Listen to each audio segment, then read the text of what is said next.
Welcome to the Luke 21 channel.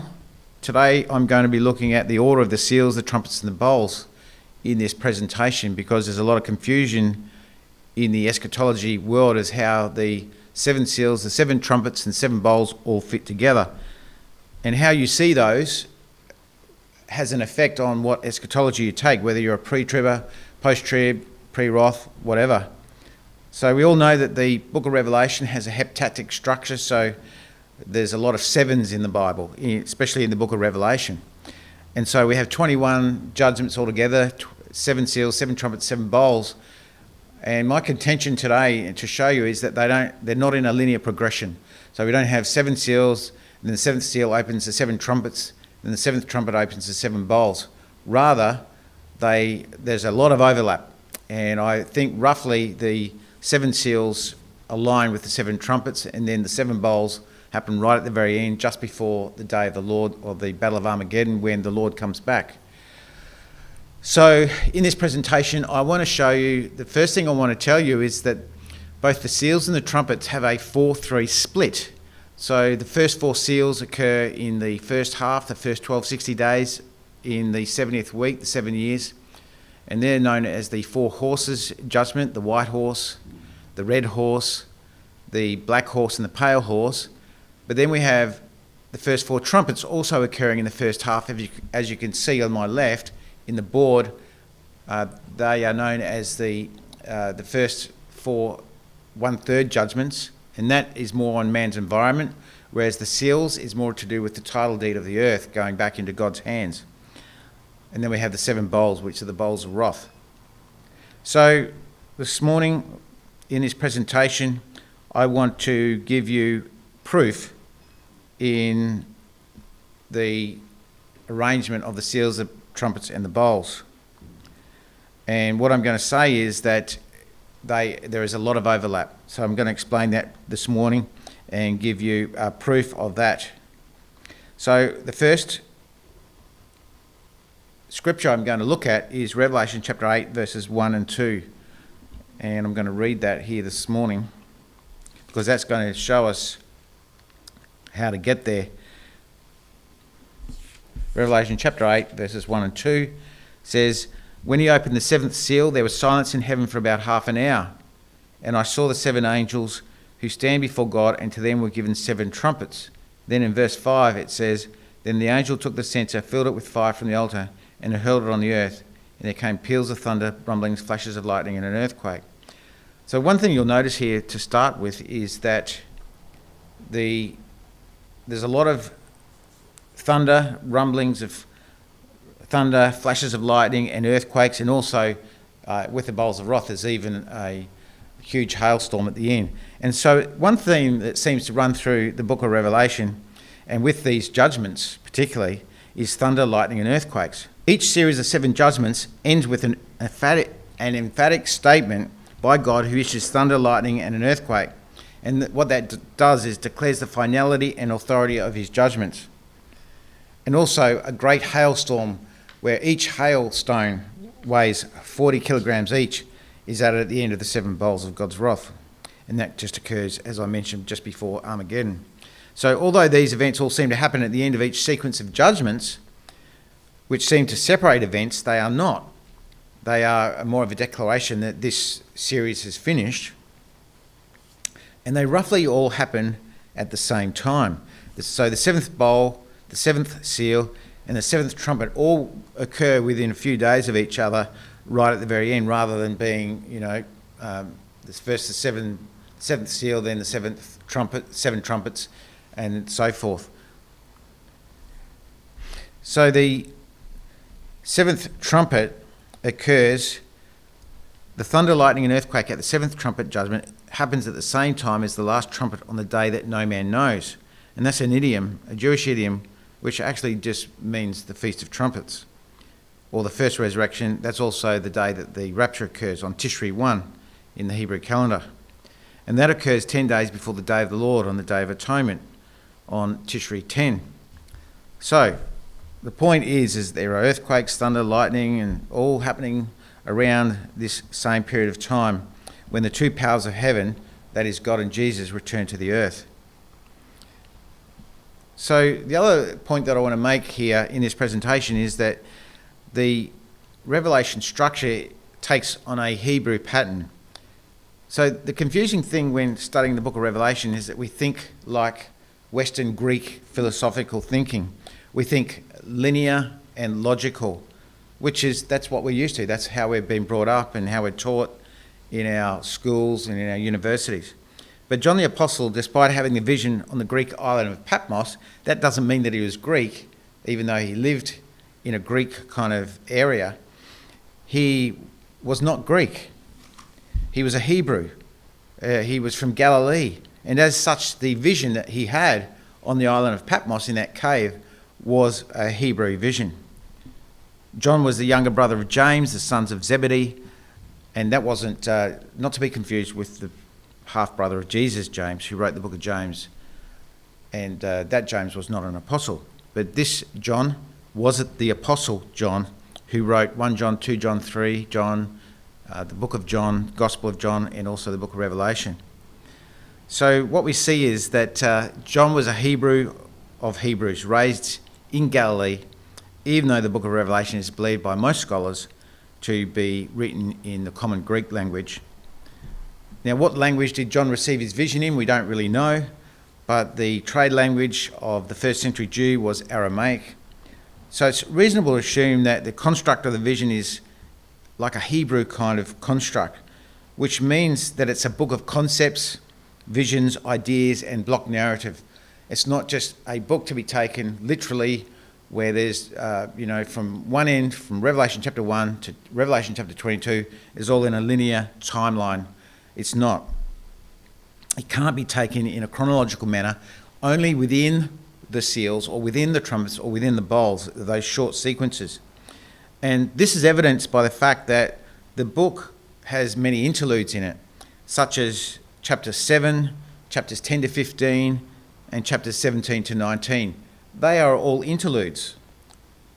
So what does that mean? Well, as I've been saying, it's most likely that the seals, trumpets, and bowls are not in a linear progression. They roughly occur at the same time in a 4-3 construct or 4-3 order. And it's obvious as well because even with the trumpets, because trumpets 5, 6, and 7 are known as woe, woe, woe, which groups them together, and then seal number 5 runs for the entire period of the second half as well, where it's talking about the martyrs and receiving the mark of the beast or not. So, the seventh seal reveals the first trumpet era. This is what I'm going to be reading in Revelation 8, 1 and 2 again, and I've already read it. But many students of eschatology believe that when the seventh seal is torn open, it reveals the 7 trumpets. And this, in my opinion, is an exegesis error, because many translations start verse 2 with the word then. And in the Greek, it's simply and. So the error that we can see here is that because the seventh seal is open, and then he sees the 7 trumpets, or 7 angels who stand before God and who are given the 7 trumpets, we think that follows naturally, the 7 trumpets follow naturally the 7th seal. But all that it means is that John, this was the next thing that he saw, not the next thing that happened in the progression of the seals and trumpets. So at least you can equally take it like that as well. So I think this is where this erroneous Greek logical linear thinking rears its ugly head again in a Hebrew-based vision. And the wrong cultural framework is being applied. And I have experience in this area because as a former missionary in the tribal area of Papua New Guinea and Western Britain, we often made the mistake of interpreting their culture in terms of my culture. And they also did the same thing as well. And that's a great danger in missions, because we can't supply our reasoning to what they do. We have to think like them. We have to learn their culture, and we have to learn their material culture and their political culture and their social control and their worldview. We have to learn all these things to accurately come up with why they do things. We had situations where they thought what we were doing was because of they came up with their own answers in their own culture, and vice versa. So we all have biases in our thinking, in our different cultures, depending on where we live, and whether we live in the jungle or in the city or in the country, in the West or whatever. So this is what we have here. This is the situation. We have a mismatch. And often as, Western thinking theologians and people who are interested in eschatology, there's a mismatch in what we're reading here in the way we're thinking. Because this is a first century vision. This is a Hebrew who had a vision in the first century. It's not somebody in the 21st century having a vision. So that's a very important point. Now, there is a belief that when the temple is opened also, that the bowls were then poured out, and that's a natural distinction. And I think I agree with that analysis, that there's a distinction between the seventh trumpet and the seven bowls. And it's because the temple is opened at that point. And it's proven by two verses in two different places. And so I'm going to go back to Revelation chapter 11, verse 19.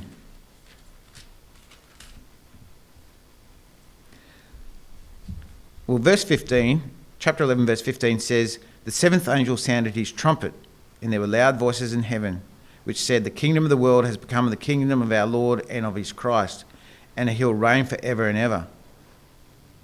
Then if we go down to verse 19, at that point, so when the seventh trumpet was sounded, then God's temple in heaven was opened, and within his temple was seen the ark of the covenant. And there came flashes of lightning, rumblings, peals of thunder, and an earthquake, and a great hailstorm. So we see that the seven trumpet judgments are finished because of the lightning, the thunder, the earthquake, etc. So now turn to Revelation 15, verse 5, because we see the temple was opened. That was what happened at the end of the seventh trumpet. And if we look at Revelation 15, verse 5, we see, now this is the seven bowls now.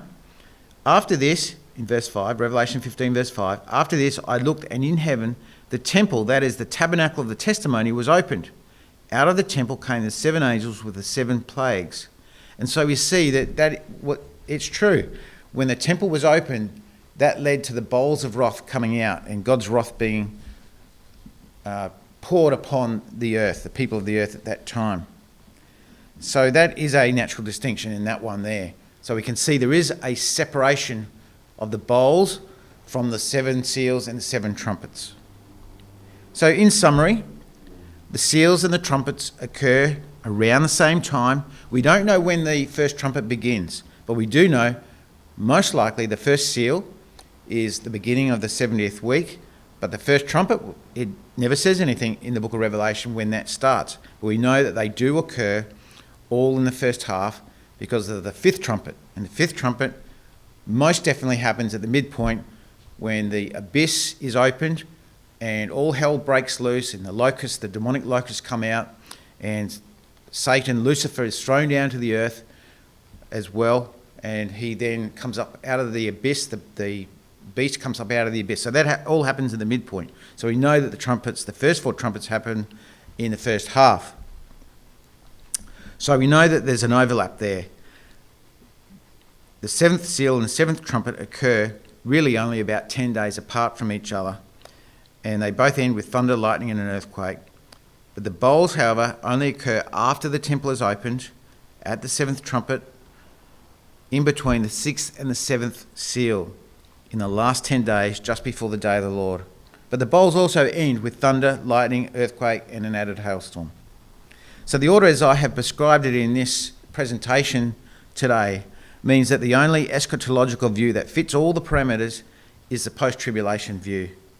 The pre-Roth theory says that the rapture occurs 1 full year before the end at year 6, after the sixth seal, before the seven trumpet judgments, because they see that the trumpets are also the wrath of God. It sees both the trumpets and the bowls as a period of God's wrath because of Revelation 6:17, which says the great day of their wrath has come. Verse 17 comes right after the sixth seal is opened, and because the pre-Roth theory sees the seals, trumpets and bowls in a linear progression, Their logic tells them everything after that point is God's wrath. But I've shown you in this presentation today that everything is not logical or linear in the Greek Western way of thinking. Rather, there is overlap. So, as you can see in the diagram, in this presentation, that this is how I see it. We've got the 7 seals, 7 trumpets, all roughly occurring around the same time, with a 4-3 construct and the bowls of wrath occurring upon the earth. But the important thing is, at the 7th trumpet, that's the day of trumpets, the Feast of Trumpets, and that's when the rapture occurs, and that's the exciting thing. If you want a more detailed and granular look, have a look at my tribulation timeline on the luke21.com.au website, which gives a lot more detail. Thanks for your time today.